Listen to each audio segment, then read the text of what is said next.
जी doctor साहब। जी बहुत शुक्रिया चेयरमैन साहब, बहुत शुक्रिया सर।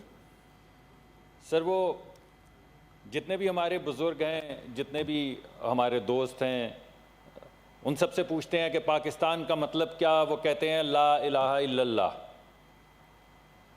ये तो है सर कलमा। इस कलमे में तहफ़्फ़ुज़ है तमाम कलमा गो का भी, और इस कलमे में तहफ़्फ़ुज़ है सर तमाम माइनॉरिटीज़ का भी। तो पाकिस्तान के लिए क्या हुक्म है सर, वो तो मुकर्रर हो गया ला इलाहा इल्लल्लाह। अब सवाल ये है कि ये जिन माइनॉरिटीज़ को प्रोटेक्ट करना है और जिन कलमा गो लोगों को प्रोटेक्ट करना है, उनके लिए क्या हुक्म है सर? उनके लिए हुकूमत ने क्या हकूक़ मुख्तस किए हैं सर? हमारा आइन क्या कहता है सर?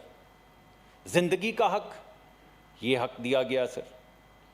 सेहत का हक, तालीम का हक, आज़ादी, हर किस्म की आज़ादी का हक, ये तमाम हकूक़ जो हैं ये मुख्तस किए गए कलमा गो के लिए और इस मुल्क की माइनॉरिटीज़ के लिए सर।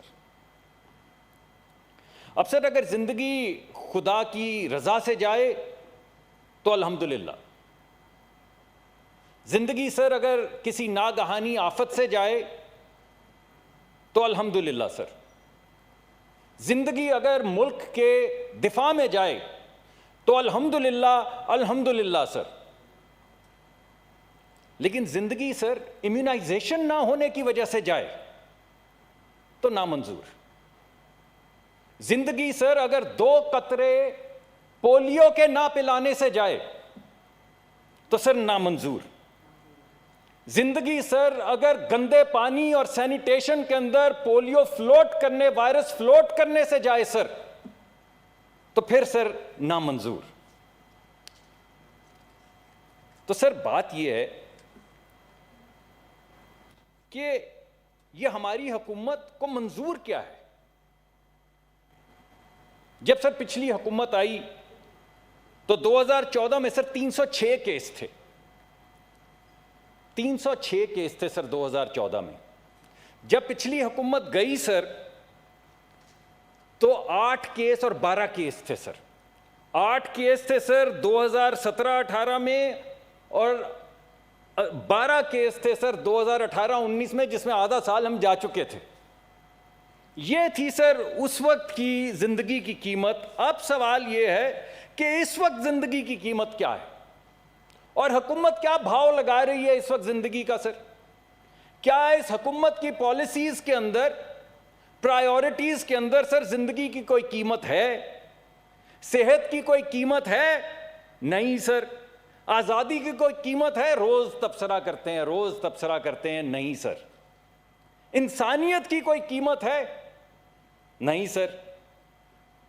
आज तो ये सवाल उठा रहे हैं कि हमारे बच्चों की माजूरी की, हमारे बच्चों की जिंदगी की कोई कीमत है? तो जवाब वही मिल रहा है सर, नहीं सर। कहते हैं सर कि पोलियो इस वजह से फैल रहा है सर कि हमने इम्यूनाइजेशन नहीं की। इम्यूनाइजेशन इंग्लिस्तान ने करनी थी सर। बरतानिया की हुकूमत ने इम्यूनाइजेशन करनी थी, फिनलैंड की हुकूमत ने इम्यूनाइजेशन करनी थी, बांग्लादेश की हुकूमत ने इधर आके इम्यूनाइजेशन करनी थी। किसने इम्यूनाइजेशन करनी थी? आज आपने हमें क्या ये इत्तला दी है कि पोलियो को सिर्फ मत रो बेटा, अभी देख इम्यूनाइजेशन के जरिए जो मौत मुकर्रर की जाएगी बच्चों पे वो कितनी देर में आती है। यानी आज आपने हमें यह बताया है कि सिर्फ हमने कतरे ही नहीं पिलाए, तुम्हें तो अभी कहानी मालूम नहीं। असल कहानी तो यह कि हमने तो अपने छोटे नन्हे मुन्ने बच्चों को इम्यूनाइज भी नहीं किया। हम आगे ही सर दुनिया के बुलंद तरीन इन्फेंट मोर्टेलिटी के मुल्क हैं, बुलंद तरीन चाइल्ड मोर्टेलिटी के मुल्क हैं। उस मुल्क में जहां पे दुनिया की 95%, 95th परसेंटाइल के ऊपर इन्फेंट और चाइल्ड मोर्टेलिटी हो रही हो, वहां पे आज क्या सर हमने ये स्टेटमेंट सुनी है कि हमने पिछले 6-8 महीनों में अपने बच्चों को इम्यूनाइज नहीं किया? सुभाना रब्बी अल्लाह। सर इस बारे में क्या कह सकते हैं? जी सेनेटर साहब। कहते हैं सर कि ये बिल जो है इम्यूनाइजेशन का, ना जाने ये इसका इतलाक भी हो सकता है या नहीं सर। ये तो बड़ी अहम बात है सर, क्योंकि बिल में तो ये लिखा है कि माँ बाप पे ये मुकर्रर किया जाए, केयर गिवर्स पे ये मुकर्रर किया जाए कि वो बच्चों को इम्यूनाइज करवाएं। अब ये हो सकता है या नहीं सर, ये तो वाकई गौर करना होगा। ये तो बड़ी अहम बात है। लिखा यह गया है कि जब बच्चों को स्कूल में दाखिल करवाया जाए सर, तो वहां के जो प्रिंसिपल हैं उनको अकाउंटेबल किया जाए, स्कूलों को अकाउंटेबल किया जाए। ये वो बिल है सर जो आपने पास किया है चेयरमैन साहब, इस हाउस से पास होके गया ये बिल कि स्कूलों को और स्कूलों के प्रिंसिपल को अकाउंटेबल किया जाए कि वो अपने बच्चों को जो स्कूल में दाखिल होते हैं इम्यूनाइज किया जाए। अब सवाल उठ रहा है सर कि इसका इतलाक हो सकता है या नहीं। बिल ये पास किया गया है कि जब आप बर्थ सर्टिफिकेट लेने जाएं या जब आप CNIC बनवाने जाएं तो वहां पे देखा जाए कि आपके पास इम्यूनाइजेशन सर्टिफिकेट है या नहीं। और सवाल ये पूछा जा रहा है सर कि इसका इतलाक हो सकता है या नहीं। उस बिल में यह लिखा गया है सर कि तमाम जो आपके ये हैं डिस्ट्रिक्ट अस्पताल और तहसील के अस्पताल, वहां पे वैक्सीन फराहम की जाए। सवाल ये पूछा जा रहा है सर कि डिस्ट्रिक्ट के अंदर क्या हो सकता है इसका इतलाक कि वैक्सीन वहां पे पहुंच पाए। बिल में यह लिखा गया है कि अगर कोई गलत बयानी करे, अगर कोई फेक इंफॉर्मेशन दे पोलियो से मुतल्लिक, तो उस पर मुकदमात चलाए जाएं, उसको एक क्राइम तस्वुर किया जाए, इंसानियत के खिलाफ, हमारे बच्चों के खिलाफ। पूछा यह जा रहा है कि इसका इतलाक हो सकता है या नहीं। सर मुझे यह बताइए किस चीज का इतलाक हो सकता है। नैब का इतलाक हो सकता है, लोगों को जेलों में डालने का इतलाक हो सकता है, ऐसे ऐसे कवानीन के जिनका ना सर हो ना पैर हो उनका इतलाक हो सकता है। लेकिन सर इसका इतलाक कैसे हो सकता है कि हम अपने बच्चों को 2 कतरे पोलियो को पिलाएं या इम्यूनाइजेशन कर सकें। यह बड़ी अहम बात है सर। मुझे भी अब लगता है कि जब तक यह हुकूमत है तब तक तो इतलाक नहीं हो सकता। कहा यह गया सर कि पोलियो आया क्योंकि कोरोना आया। कोरोना तो भाई बांग्लादेश में भी आया, कोरोना तो इथियोपिया में भी आया है, कोरोना तो एरिट्रिया में भी आया है, कोरोना तो ऑस्ट्रेलिया में भी आया है, इंग्लिस्तान में भी आया है, दुनिया के हर जगह पे कोरोना आया है। पोलियो सिर्फ पाकिस्तान में क्यों आया है सर? बाकी दुनिया कोई अलहदा है कि हर जगह कोरोना आया मगर पोलियो नहीं आया। पाकिस्तान एक वाहिद ऐसी जगह है जहां पे जब जब कोई आफत आएगी साथ ये नामुराद पोलियो भी आएगा सर। क्या ये हम पे मुकर्रर है? तो मैं सर आखिर में, आपने 2 दफा देखा सर, तो मैं बात खत्म करता हूं। सर कभी पोलियो ज़्यादा बच्चा देखा है चेयरमैन साहब?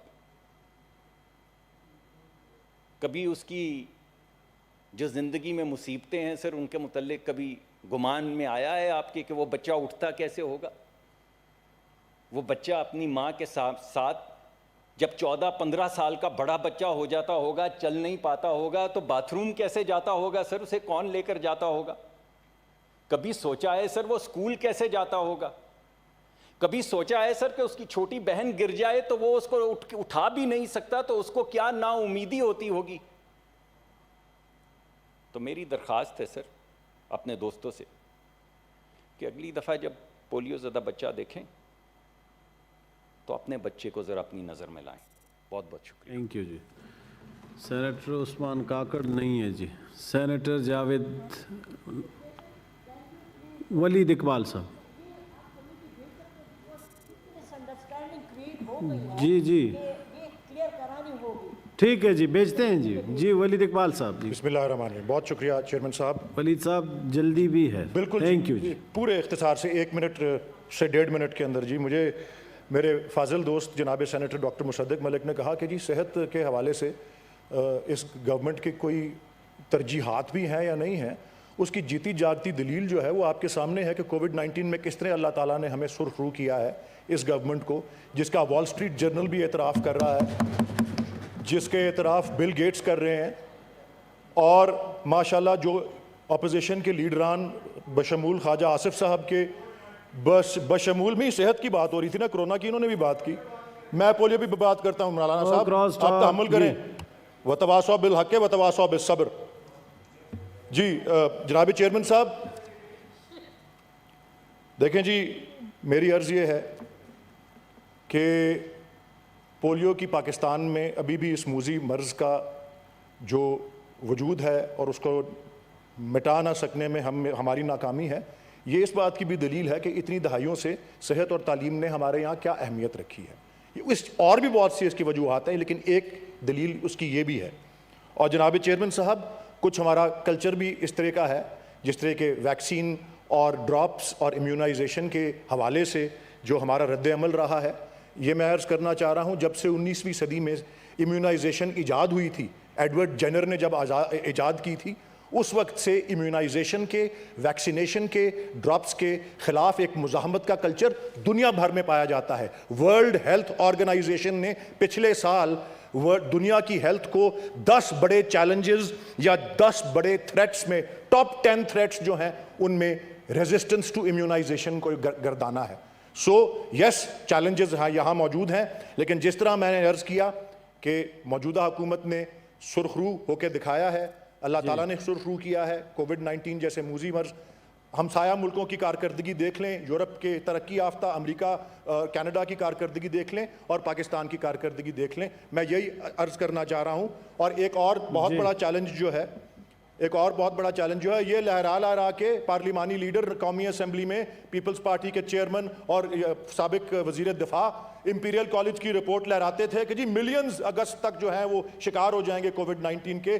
18,500 अमवात वो इंपीरियल कॉलेज की रिपोर्ट के हवाले दे के कहते थे 10 अगस्त को होंगी।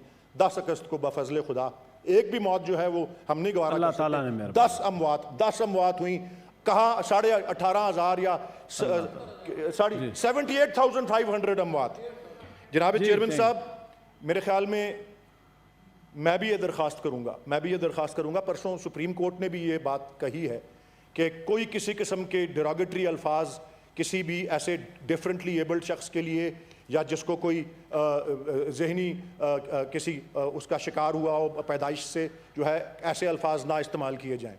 मैं भी दरख्वास्त करूँगा कि पोलियो के शिकार जो बच्चे हैं, मैं ज़ाती तौर पे जानता हूँ, मेरे अजीज़ व अकारिब में भी हैं, पाकिस्तान की अवार्ड याफ्ता नावलिस्ट बैप्सी सिद्धवा साहिबा, जो साबिक मेंबर कौमी असम्बली मरहूम वफात पा चुके हैं, मिस्टर भंडारा की हमशीरा हैं, अवार्ड याफ्ता, वो पोलियो का शिकार थी।